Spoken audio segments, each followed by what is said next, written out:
yung relasyon na puro kayo kagalitan, puro kayo selosan, puro kayo walang pakialaman, pag inalis na kayo doon ng Diyos, huwag na kayong babalik doon. Pag inalis ka na ng Diyos sa isang kabuhayan na hindi mo deserve, hindi deserve ng pamilya mo, huwag ka nang babalik doon.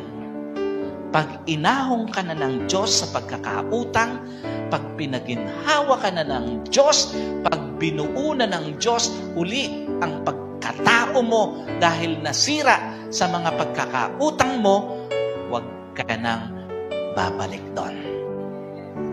At pag binuo na ng Diyos yung mga pangarap mo, huwag ka nang babalik sa isang buhay na puro bigo ang pangarap.